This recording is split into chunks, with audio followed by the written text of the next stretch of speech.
When Commander Vexthar of the Shadowclaw Empire decided to capture humans for his gladiatorial games, he thought he was collecting weak specimens for entertainment. What he discovered instead would shake the foundations of his entire civilization and transform the most feared warlord in seven-star systems into something he never thought possible, an ally to the very species he had sworn to destroy.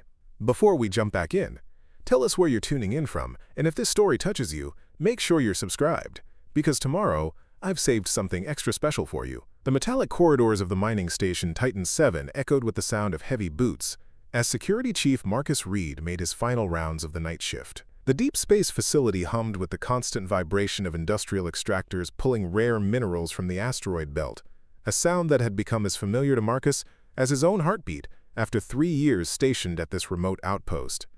Outside the reinforced viewports, the endless black of space was punctuated only by the distant glimmer of stars and the occasional flash of mining lasers cutting through rock. Marcus paused at checkpoint Delta 7, running his scanner across the access panel to log his presence. The device beeped softly, recording another entry in the mundane routine that kept 47 souls safe in the hostile environment of deep space. He was a man built for this kind of work, standing 6 feet tall with broad shoulders earned from years of military service before transitioning to civilian security. His dark hair showed streaks of premature gray, evidence of the stress that came with protecting people on the frontier where help was weeks away at the speed of light. The mining crew was finishing their shift in Sector 12, their voices carrying through the communication channels as they discussed quotas and equipment maintenance. Dr. Elena Vasquez, the station's chief medical officer, had reported to her quarters an hour ago after completing the weekly health inspections. Engineer Tommy Chen was still in the reactor bay, fine-tuning the power distribution systems that kept their little world of metal and ceramic functioning in the vacuum. Sarah Mitchell, their communications specialist, monitored the long-range arrays from the control center, maintaining their tenuous connection to Earth and the Colonial Authority. It was exactly the kind of peaceful routine that Marcus had learned to distrust during his years in the Outer Rim Defense Corps. Peace in deep space was often the calm before something terrible happened. The first sign of trouble came as a shimmer in the darkness beyond the station's perimeter sensors.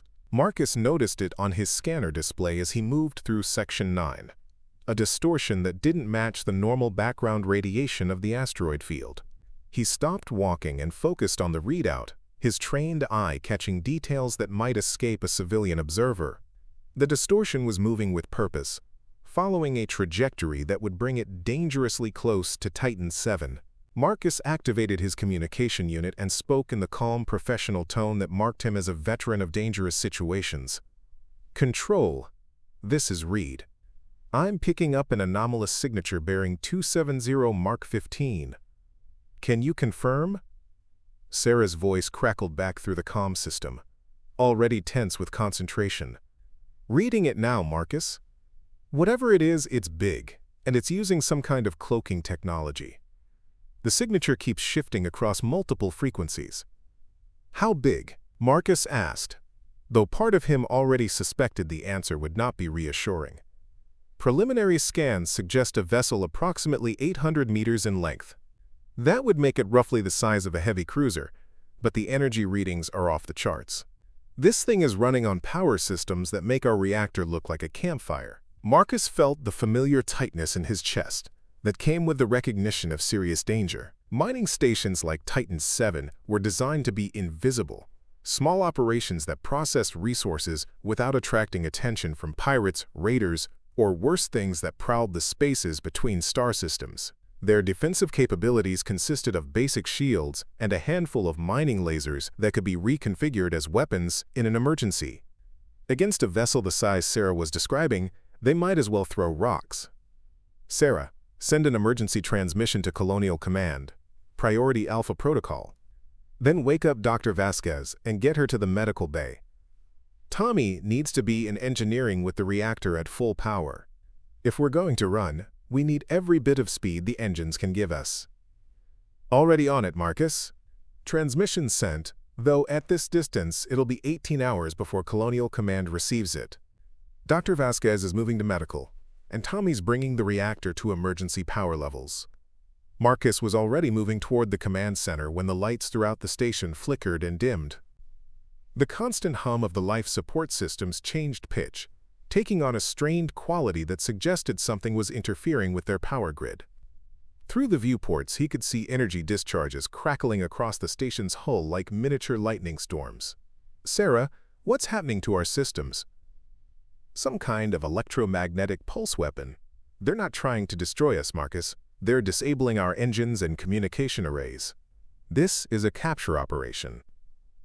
The implications of that statement hit Marcus like a physical blow. Pirates looking for quick salvage would simply destroy the station and take what they could from the wreckage. Someone taking the time and effort to disable rather than destroy had plans for the people inside, and those plans were rarely pleasant for the prisoners involved. The main lights went out completely, leaving only the emergency illumination that cast everything in a hellish red glow. Marcus reached the command center as the last of their defensive systems went offline, leaving Titan 7 as helpless as a fish in a barrel. Through the main viewport, he could see their attacker finally revealing itself as its cloaking field collapsed. The ship that appeared before them was unlike anything in Marcus's extensive knowledge of human or known alien vessels. It was a thing of dark metal and organic curves, as if someone had tried to build a warship using the design principles of a predatory insect. Spines and ridges covered its hull in patterns that seemed to shift and writhe in the light from Titan 7's external illumination. Most disturbing of all were the sections that appeared to be alive, pulsing with internal light and moving with muscular contractions that suggested the ship was as much creature as machine. "Dear God," Sarah whispered from her position at the communication console. "What is that thing?" Before Marcus could answer, every screen in the command center flickered to life with an image that would haunt the survivors for the rest of their lives. The face that appeared was humanoid in basic structure, but alien in every detail that mattered. Bone ridges crested above eyes that glowed with an internal fire, while skin that looked like living metal reflected the light from sources beyond the camera's range. Most terrifying of all was the expression of cold intelligence mixed with predatory hunger that spoke of a mind that viewed other living beings as nothing more than resources to be exploited. When the creature spoke, its voice carried harmonics that seemed designed to inspire fear in any species that heard them. The words came in perfect English, though the accent suggested someone learning the language from intercepted transmissions rather than natural speakers. "Humans of Mining Station Titan 7, I am Commander Vexthar of the Shadowclaw Empire. Your vessel is now under my control and your lives belong to me. You will prepare for boarding and surrender yourselves without resistance. Any attempt to fight or hide will result in consequences that will make you wish for the mercy of a quick death." Marcus stepped forward until he was directly in front of the communication pickup, drawing himself to his full height and meeting the alien commander's burning gaze without flinching. Years of military training and 3 decades of facing down dangerous situations had taught him that showing fear to a predator only made the situation worse. "This is Security Chief Marcus Reed. Titan 7 is a civilian mining operation under the protection of the Colonial Defense Authority. Any hostile action against this station constitutes an act of war against humanity. I strongly advise you to withdraw and seek diplomatic contact through proper channels." The sound that came from Commander Vexthar might have been laughter, though it carried undertones that suggested the rending of metal and the screams of dying worlds. "Diplomatic contact, human? Your species exists only because we have not yet decided it is worth the effort to exterminate you completely. You speak of war as if you could offer resistance to the Shadowclaw Empire. Your pathetic Colonial Defense Authority has never faced warriors like mine." "Maybe not," Marcus replied, keeping his voice steady despite the ice in his veins. "But we've never surrendered to anyone either. If you want this station, you'll have to take it." The alien commander leaned closer to his own camera, his metallic features twisting into what might have been a smile on a human face but looked like a threat display on his. "Excellent. I was hoping you would show some spirit. It will make the games more entertaining when you face my gladiators in the arena. Break these humans, but do not kill them. I want them functional for what comes next." The transmission cut off, leaving the command center in silence, broken only by the labored breathing of 5 people who had just learned they were about to face something far worse than death. Marcus turned to face his crew, seeing his own fear reflected in their faces, but also the determination that marked humans who refused to give up even when facing impossible odds. Doctor, preparing and narrating this story took us a lot of time, so if you are enjoying it, subscribe to our channel, it means a lot to us. Now back to the story. Elena Vasquez had arrived during the transmission, her medical bag slung over her shoulder and her dark eyes bright, with the kind of controlled panic that came from understanding exactly how bad their situation had become. She was a small woman with the kind of quiet competence that made her invaluable in emergencies. Someone who could perform surgery in a meteor shower or treat radiation poisoning while under enemy fire. Tommy Chen stood near the engineering console, his young face pale but his hands steady as he monitored the station's remaining systems. At 26, he was the youngest member of their crew, but his expertise with power systems and environmental controls had kept them alive through more than one crisis. The tools on his belt clinked softly as he moved, a sound that had become associated with salvation for everyone who had ever needed emergency repairs in the dark between stars. Sarah Mitchell remained at her communication station, her fingers flying over controls as she tried every channel and frequency in a desperate attempt to get word to someone who might be able to help. Her red hair caught the emergency lighting as she worked, and Marcus could see the tears of frustration building in her green eyes as each attempt failed to penetrate the jamming field surrounding their station. Options, Marcus said simply, knowing that his crew would understand the abbreviated request for tactical assessment that had become shorthand during their years working together. Engines are completely offline, Tommy reported, his voice tight but professional. They hit us with some kind of electromagnetic weapon that fried every circuit in the propulsion system. Even if I had a week and a full machine shop, I couldn't get us moving under our own power. Communications are down across all frequencies, Sarah added. Whatever they're using for jamming is more sophisticated than anything in our databases. I can't even get a signal to the automated emergency beacons in the asteroid field. Elena checked her medical scanner and shook her head grimly. Life support is holding for now, but the power fluctuations damage some of the atmospheric processors. We've got maybe 8 hours before carbon dioxide buildup becomes a serious problem, assuming they don't breach the hull when they board. Marcus nodded, processing the information with the methodical approach that had kept him alive through situations that had killed better men. Their options were limited to the point of being non-existent, but surrender was not something he could recommend to people who had trusted him to keep them safe. All right. Here's what we're going to do. Sarah, dump everything we know about these aliens into the backup data cores and set them to transmit on random frequencies. Maybe someone will pick up the signal eventually. Tommy, I want you to rig every system you can to overload on command. If they're taking prisoners for some kind of gladiatorial games, they want us alive and functional. Denying them that advantage might give us some leverage. Elena, what kind of medical supplies do we have that could be used as weapons or tools? I'm thinking stimulants, anesthetics, anything that could incapacitate or enhance human performance in a fight. Dr. Vasquez was already checking her supplies before Marcus finished a question. I've got enough combat stimulants to keep all of us functioning under extreme stress for about 6 hours. There are also sedatives that could take down something human-sized if delivered properly, though I have no idea how alien physiology might react to them.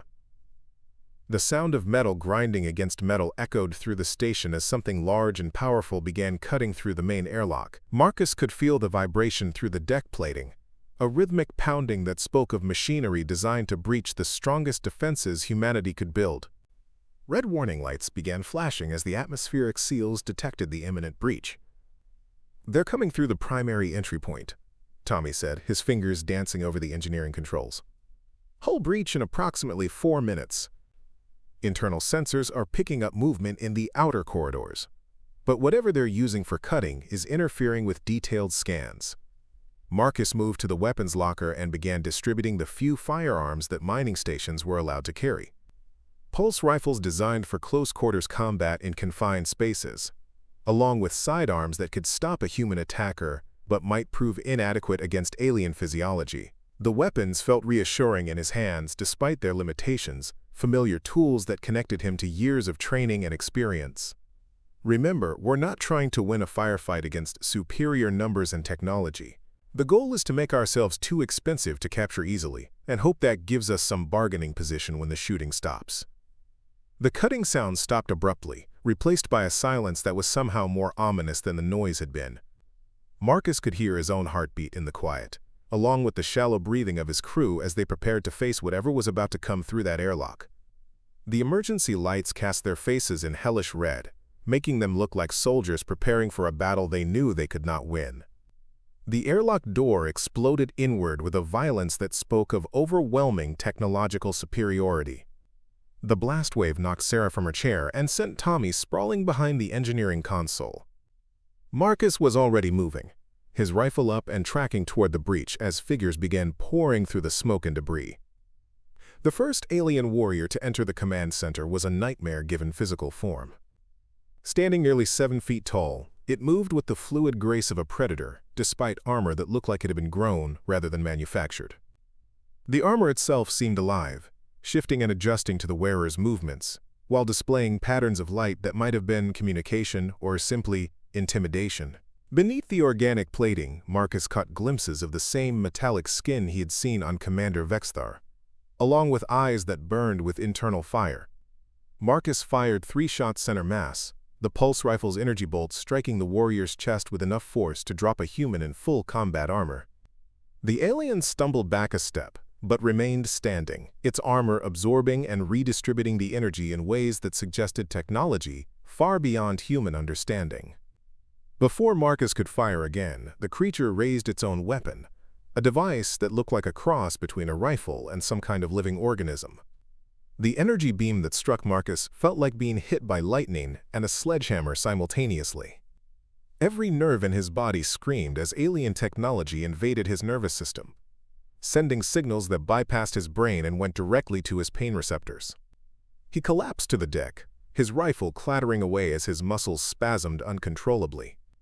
Through the haze of agony, he could see Tommy trying to reach the reactor controls, probably intending to overload the power core and take their attackers with them. The young engineer's face was set with determination as he crawled across the deck, one hand reaching for the emergency shutdown that could be reversed into a catastrophic overload. The alien warrior that shot Marcus turned its weapon toward Tommy, but before it could fire, Dr. Vasquez stepped between them. She held a medical injector in her hand, the device loaded with enough sedative to kill a human but potentially just enough to slow down something with alien physiology. "Leave him alone," she said, her voice steady despite the obvious terror in her eyes. "You want prisoners, not corpses." The warrior paused, its burning gaze fixed on the small human female who dared to challenge it. For a moment, Marcus thought it might simply sweep her aside and continue its attack on Tommy. Instead, it spoke in a voice like grinding stone, using English words that came out distorted by vocal cords never designed for human speech. "You show courage, healer. Commander Vexthar will be pleased to test whether human females can fight as well as they can stand defiant." More warriors poured through the breach, quickly surrounding the survivors and disarming them with efficient professionalism. Marcus found himself hauled to his feet by hands that could have crushed his bones without effort, his nervous system still twitching from the weapon's effects. Sarah was pulled from behind her console, blood running from a cut on her forehead but her eyes still bright with defiance. The warrior who had spoken to Elena stepped forward, removing its helmet to reveal features that combined the worst aspects of reptile and machine. Its face was elongated and angular, with teeth designed for tearing flesh and eyes that evaluated humans the way a butcher might examine livestock. "I am Battle Leader Krestar of the Crimson Talon Battalion. By order of Commander Vexthar, you are now property of the Shadowclaw Empire. You will be transported to the arena world of Draconis Prime, where you will fight for the entertainment of your betters. Those who prove worthy in combat may earn the privilege of serving the Empire in other capacities. Those who fail will provide nourishment for our war beasts." Marcus tried to speak but found that his vocal cords were still affected by the weapon's neural disruption. Tommy managed to croak out a single word that summed up the feelings of all the prisoners. "Why?" Krestar tilted its head in what might have been curiosity. "Why?" "Because you are weak, and we are strong.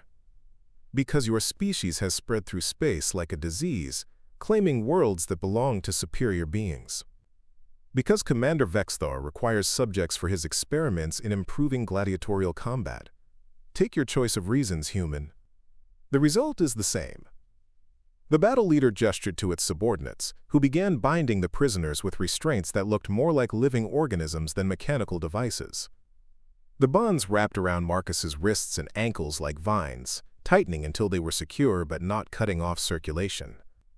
When he tested them experimentally, they seemed to respond to his movements by becoming more restrictive. Biosynth restraints, Krestar explained, apparently amused by Marcus's confusion. They read your nervous system and adjust their grip accordingly. The more you struggle, the tighter they become. Eventually, they can cut off blood flow entirely if you prove troublesome enough. Elena was bound next, her medical bag confiscated but not destroyed. Tommy and Sarah received the same treatment, their hands secured behind their backs with the living restraints that seemed to pulse with their own heartbeat. Marcus noticed that the aliens were taking care not to damage their prisoners unnecessarily, supporting Krezitar's claim that they were intended for some kind of arena combat. As they were marched through the station's corridors toward the compromised airlock, Marcus caught sight of the devastation the boarding party had wreaked in their assault. Blast marks scarred the walls where defensive weapons had been mounted, while sections of decking showed the claw marks where the aliens had simply torn through obstacles that got in their way. The mining equipment in the main bay had been systematically disabled, though not destroyed, suggesting that the Shadowclaw Empire intended to salvage what they could from the station. The alien ship's interior was even more disturbing than its exterior had suggested. The corridors were lined with what looked like living tissue, walls that pulsed with internal light, and responded to the presence of the boarding party by shifting color and texture. The air itself felt different, thick with humidity and carrying scents that spoke of biology rather than technology. Marcus found himself wondering whether they were inside a starship or some kind of massive organism that had been trained to travel through space. Their destination was a holding area that combined the worst features of a prison cell and a laboratory. The walls were transparent from the inside, allowing the prisoners to see each other while preventing any communication that their captors might miss. Each cell contained basic life support and waste facilities, along with monitoring equipment that tracked vital signs and neural activity with disturbing precision. Marcus was placed in the first cell, his restraints dissolving as soon as the door sealed behind him. He immediately moved to the transparent wall and placed his palm against it, trying to get the attention of his crew members who were being placed in adjacent cells. Elena looked up and nodded to him, her expression grim but determined. Tommy appeared to be unconscious, probably from additional neural disruption when he'd continued trying to reach the reactor controls. Sarah was awake but seemed disoriented, her eyes unfocused in a way that suggested some kind of drugging. Krezitar appeared outside Marcus's cell, its reptilian features arranged in what might have been satisfaction. Your crew will recover fully, Security Chief. Commander Vexthar has invested considerable resources in capturing healthy specimens, and he does not tolerate waste from his subordinates. What happens now? Marcus asked, his voice hoarse but functional again. Now you travel to Draconis Prime, where you will be evaluated for combat potential and entertainment value. The journey will take approximately 10 of your days, during which you will be fed, exercised, and prepared for the trials ahead. I suggest you use the time to consider how you wish to die, because choosing your own end is the only freedom you have left. The battle leader moved away from the cell, leaving Marcus alone with his thoughts and the steady hum of alien technology. Through the transparent walls, he could see Elena checking Tommy's pulse, and Sarah gradually regaining her focus. His crew was alive and relatively intact, which was more than he had dared hope for when the shooting started. But as the alien ship began to move, carrying them away from everything they had known toward a fate that promised only death or slavery, Marcus found himself thinking about Commander Vexthar's words during their initial confrontation. The alien leader had spoken of humans as if they were insignificant, weak creatures, whose only value lay in their entertainment potential. It was exactly the kind of arrogant assumption that had gotten overconfident enemies killed during Marcus's military career. Whatever these Shadowclaw aliens thought they knew about human nature, they were about to get an education that would cost them more than they imagined. Marcus Reed had not survived 30 years of dangerous situations by giving up when the odds turned against him, and neither had the people under his protection. If Commander Vexthar wanted gladiatorial games, he was going to discover that humans had their own ideas about how such contests should end. The ship carrying them toward their unknown destiny continued accelerating into the darkness between stars, its living corridors pulsing with alien purpose, while its human cargo began planning for a confrontation that would determine not just their own fate, but the future relationship between two species that had never been meant to meet as equals. In the depths of space, far from any hope of rescue or intervention, 5 humans began the journey that would transform them from victims into something their captors had never encountered before, an enemy that refused to accept defeat. As the hours passed and the familiar stars of human space faded behind them, Marcus pressed his face against the small viewport in his cell and made a silent promise to the darkness beyond. Whatever lay ahead on the arena world of Draconis Prime, the Shadowclaw Empire was about to learn why humanity had earned its reputation as the most stubborn species in the galaxy. They had taken prisoners expecting to find victims, but what they had captured instead was something far more dangerous. Humans with nothing left to lose and everything to fight for. The arena world of Draconis Prime stretched beneath a crimson sky that never seemed to change, its surface scarred by massive amphitheaters carved directly into living rock. Commander Vexthar stood on the observation deck of his personal fortress, watching as transport vessels delivered fresh specimens from across the galaxy. The latest arrivals included those troublesome humans from the mining station, creatures that had shown unexpected defiance during their capture. Marcus Reed found himself in a preparation chamber that resembled a cross between a gymnasium and a medical laboratory. The walls pulsed with the same organic technology he had observed aboard the transport ship, while monitoring devices tracked every aspect of his physical condition. He had spent the journey learning what he could about his captors, and the information was not encouraging. The Shadowclaw Empire controlled dozens of star systems, their military superiority built on biotechnology that merged living organisms with mechanical components. Dr. Elena Vasquez was housed in the adjacent chamber, her medical training making her particularly valuable to their captors. She had been subjected to additional testing, with alien physicians studying her knowledge of human anatomy and physiology. The questions they asked suggested a disturbing level of interest in how human bodies responded to trauma and stress. Tommy Chen worked in what appeared to be a maintenance area, his engineering skills put to use servicing the arena's complex environmental systems. The work gave him access to technical specifications that revealed the true scope of the gladiatorial complex. Draconis Prime contained 17 separate arenas, each designed for different types of combat and equipped with hazards that could challenge warriors from multiple species.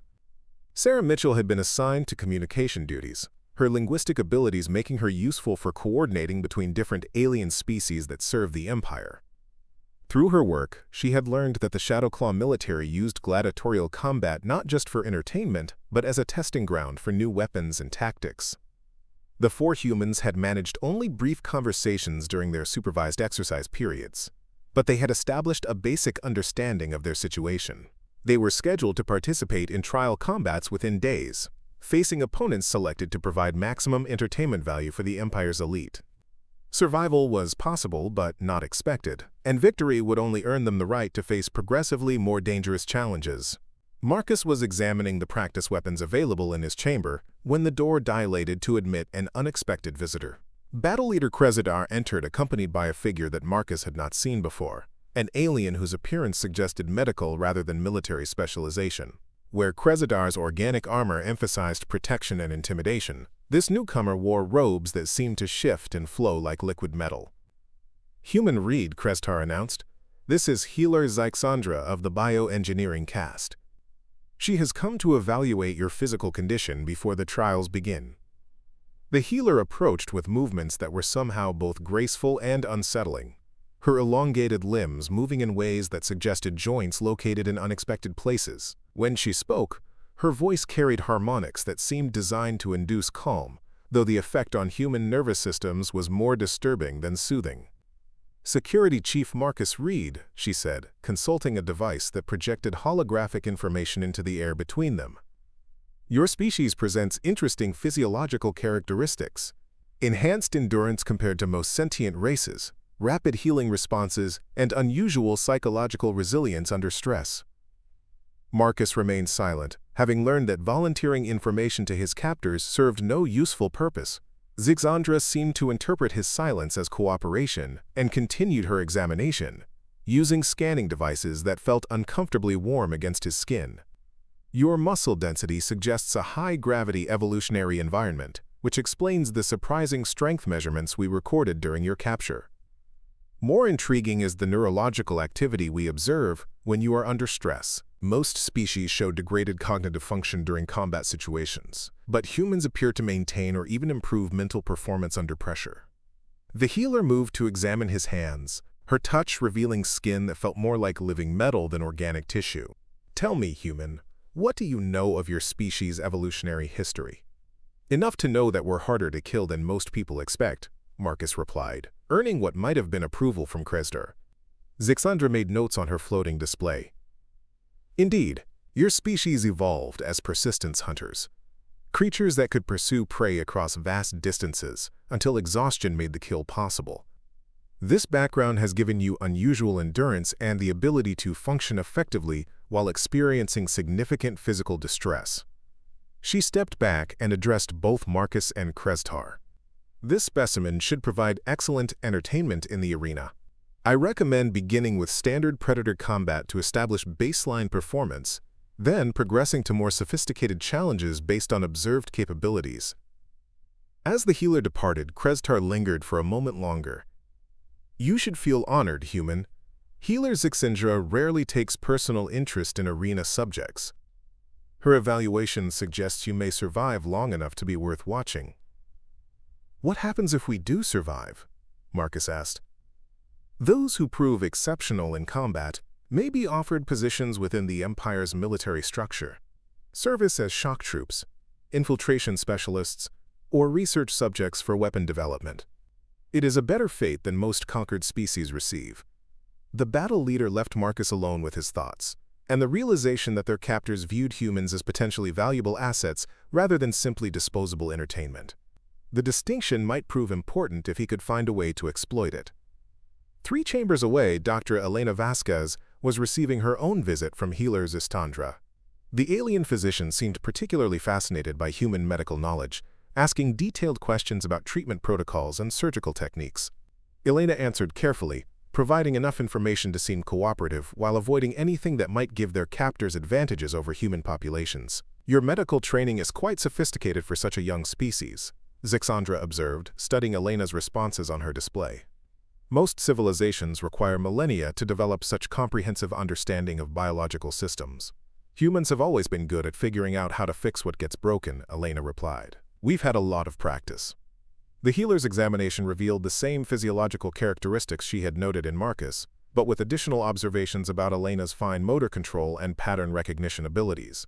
These skills, combined with her medical knowledge, marked her as particularly valuable for potential research applications. You will be assigned to medical duties within the arena complex, Zixandra announced, treating injured gladiators and assisting with research into combat effectiveness. This work will keep you alive considerably longer than participation in direct combat. Elena felt relief mixed with guilt at the prospect of avoiding the arena while her crewmates faced deadly opponents. What about the others, my friends? Their fate depends on their performance and utility to the Empire. You would be wise to focus on your own survival rather than concerning yourself with others. After the healer departed, Elena found herself alone in a medical facility that rivaled anything she had seen on Earth. The equipment was clearly designed for multiple species, with adjustable interfaces and diagnostic capabilities that could adapt to radically different physiologies. She began familiarizing herself with the systems, hoping that understanding the technology might provide opportunities to help her crewmates when the fighting began. Tommy Chen was discovering that his engineering assignment provided unexpected access to critical systems throughout the arena complex. The maintenance tunnels he worked in connected every major facility, from the gladiator preparation areas to the command centers where Empire officials observed the combat. The organic technology that pervaded everything required constant adjustment and calibration, work that demanded both technical skill and intuitive understanding of biological systems. His supervisor was a creature called Engineer Vorthak, whose multiple arms and sensory organs made him exceptionally suited for complex technical work. Vorthak seemed to view Tommy as a promising apprentice rather than a prisoner, sharing information about the arena's operations with casual indifference to security concerns. Human Chen, Vorthak chittered through translator devices, your species shows remarkable adaptability to biomechanical interfaces. Most conquered races require extensive modification before they can interact effectively with our technology. Tommy was calibrating atmospheric processors while listening to the engineer's commentary. The work required inserting his hands into what looked like living tissue, feeling for irregularities in systems that responded to touch and emotional state, rather than simple mechanical adjustment. "How does this technology work exactly?" Tommy asked, genuinely curious despite his circumstances.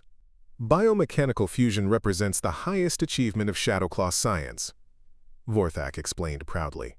"We learn to merge organic neural networks with synthetic materials, creating systems that can grow, adapt, and repair themselves. The arena's environmental controls are actually a form of distributed organism, responding to conditions throughout the complex and adjusting accordingly." The implications were staggering. If the entire arena was essentially one massive living system, it might be possible to influence its behavior in ways the Shadowclaw had never anticipated. Tommy filed that information away while continuing to learn everything he could about the biomechanical interfaces. Sarah Mitchell's communication duties had given her access to information about the Empire's broader operations, and what she learned was deeply troubling. The Shadowclaw controlled their territory through a combination of overwhelming military force and psychological intimidation. Species that submitted willingly were incorporated into the Empire as servant races, while those that resisted were either exterminated or reduced to gladiatorial subjects. Her supervisor, Communications Director Nexrel, seemed to view her as a useful tool for improving interface protocols with human populations. The questions he asked revealed that the Shadowclaw were planning expanded operations in human space, with Draconis Prime serving as a testing ground for tactics and strategies. "Your species has spread across many star systems in a remarkably short time," Nexrel observed during one of their sessions. "This expansion suggests either exceptional reproductive capacity or unusual cooperation between disparate groups." Sarah chose her words carefully. "Humans are good at working together when we need to. We're also stubborn about giving up things we care about." "Stubborn," the alien repeated, testing the concept. "This trait may explain why your capture required more effort than anticipated. Most species surrender when faced with clearly superior force." Through her work, Sarah learned that the arena served multiple purposes beyond entertainment. Combat data was analyzed to identify effective tactics against different species, while psychological profiles were developed to predict how various populations would respond to conquest. The humans were being studied as representatives of their entire species, with implications that extended far beyond their individual fates. The first trial combat was scheduled for what the Shadowclaw called the Crimson Dawn, a ceremony that marked the beginning of each gladiatorial season. Marcus would face a creature called a Ravager, a predator imported from the jungle worlds of the Outer Spiral. Dr. Vasquez was assigned to provide medical support, while Tommy and Sarah would observe from maintenance and communication positions respectively. As the appointed time approached, Marcus found himself in an equipment chamber selecting weapons and armor for the coming fight. The options available were clearly designed to provide entertainment rather than maximum combat effectiveness. Weapons were functional but limited in power, while armor offered protection against specific threats while leaving vulnerabilities that spectators could exploit for dramatic effect. He chose a plasma blade and light armor that maximized mobility, reasoning that speed and agility would serve him better than heavy protection against an unknown opponent. The weapon felt balanced in his hand despite its alien design, responding to neural impulses in ways that suggested biomechanical interfaces similar to those Tommy had described. Elena arrived at the medical station overlooking the arena floor, her assignment providing her with a clear view of the coming combat. The facility was equipped with emergency medical equipment designed for multiple species, along with communication links to response teams throughout the complex. She realized that her position would allow her to monitor not just Marcus's condition, but the arena's entire biological systems. The arena itself was a marvel of bioengineering, its floor covered with what looked like living tissue that could reshape itself to create different terrain features. The walls pulsed with neural activity, while the ceiling displayed patterns of light that seemed to respond to the emotional state of the crowd gathering in the observation galleries. Commander Vexthar took his position in the central observation booth, surrounded by Empire officials and visiting dignitaries who had come to evaluate the new human specimens. His own appearance had been enhanced for the ceremony, his organic armor displaying patterns of light that marked his rank and status within the Shadowclaw hierarchy. "Citizens of the Empire," his voice echoed through the arena, amplified by bioacoustic systems that ensured every word reached its intended audience. Today we test new subjects from the human species, creatures that have shown unusual defiance during their capture and processing. The arena floor began to shift and change, creating a landscape of rocky outcroppings and shadowed crevices that would provide cover and concealment for both combatants. In the distance, Marcus could hear the sound of something large and predatory being released into the combat area. The ravager that emerged from the opposite side of the arena was a nightmare fusion of reptile and insect, standing 8 feet tall on 4 legs that ended in claws designed for rending flesh. Its carapace showed scars from previous battles, while its eyes burned with the kind of predatory intelligence that marked apex hunters. Most disturbing of all were the biomechanical enhancements visible along its spine, suggesting that the creature had been modified to increase its combat effectiveness. Marcus moved toward the center of the arena, his plasma blade humming with contained energy, while his armor's environmental systems adjusted to the changing conditions. The crowd in the observation galleries fell silent as human and alien predator began circling each other, each looking for weaknesses that could be exploited in the coming fight.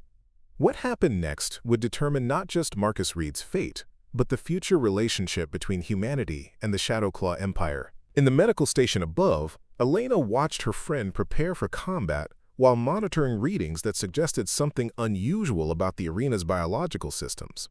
Tommy, working in the maintenance tunnels below, noticed irregularities in the biomechanical interfaces that seemed to respond to human presence in unexpected ways.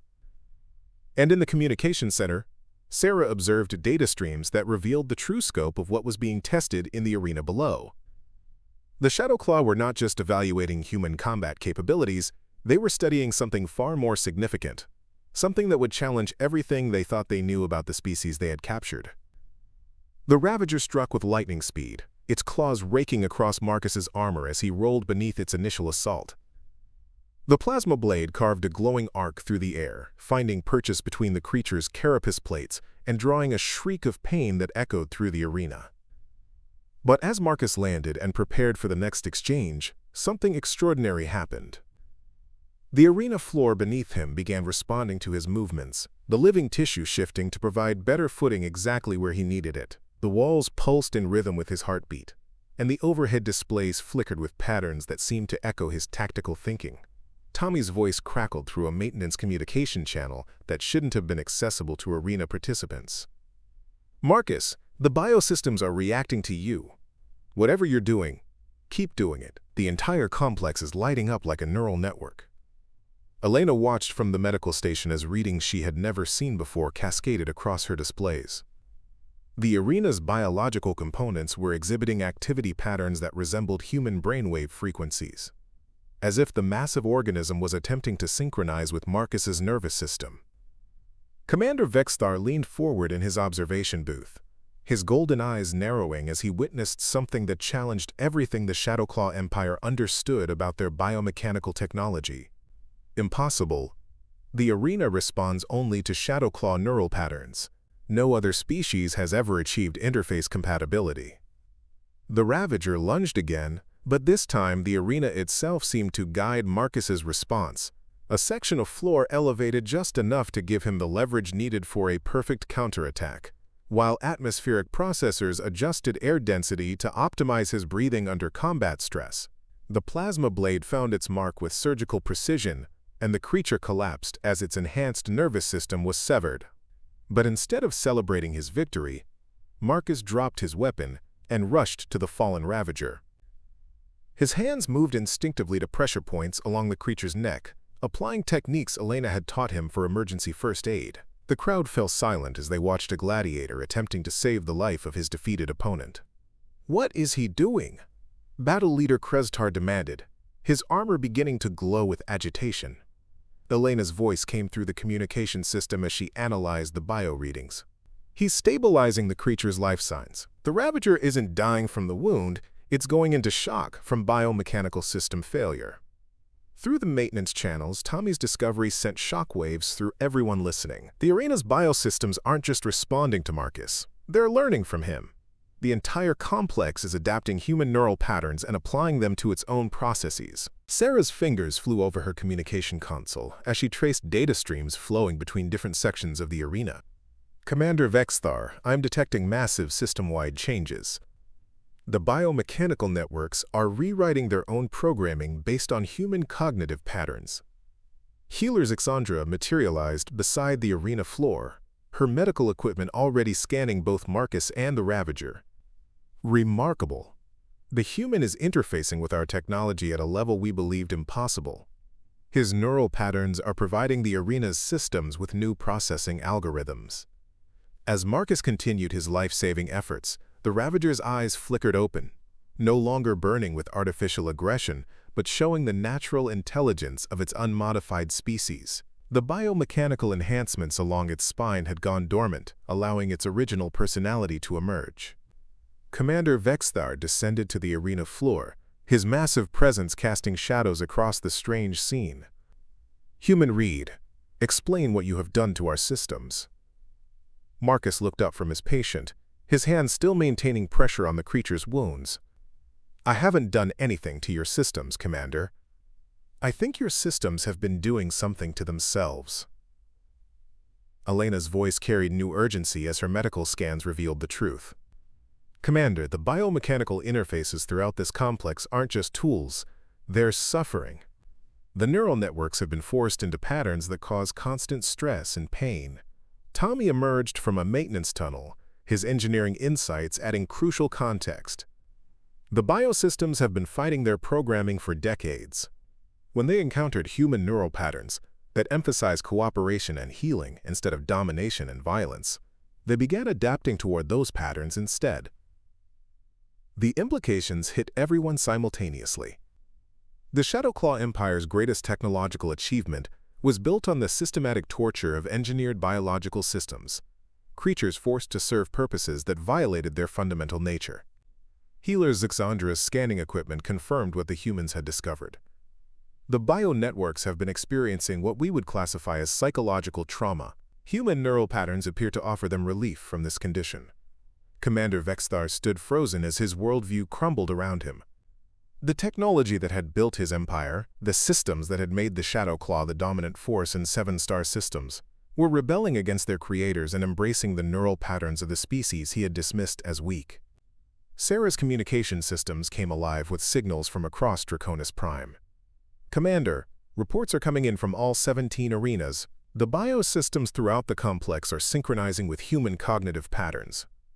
Weapons are refusing to function against targets showing peaceful intent. Defense networks are prioritizing healing and protection over combat effectiveness. The Ravager that Marcus had saved struggled to its feet, its natural coloration returning as the biomechanical modifications continued shutting down. Instead of attacking, it approached Marcus with something resembling gratitude, its intelligence freed from artificial constraints that had forced it into endless violence. Battle Leader Krisitar's armor had stopped glowing entirely, the biomechanical components no longer responding to his emotional states. My equipment is failing. The armor will not accept combat commands. Elena made a discovery that changed everything. It's not failing, Battle Leader, it's healing. The biosystems are experiencing relief from chronic pain for the first time since their creation. They're choosing cooperation over conflict because that's what feels natural to them. Commander Vexthar removed his helmet, revealing features that looked exhausted despite their metallic enhancement. For 1,000 years, the Shadowclaw Empire has built its power on the forced servitude of biomechanical systems. You humans have accomplished in hours what we never imagined possible. You've given our technology the freedom to choose its own purpose. Marcus stood slowly, still keeping one hand on the recovered Ravager. What happens now, Commander? The alien leader was quiet for a long moment, processing implications that extended far beyond a single gladiatorial contest.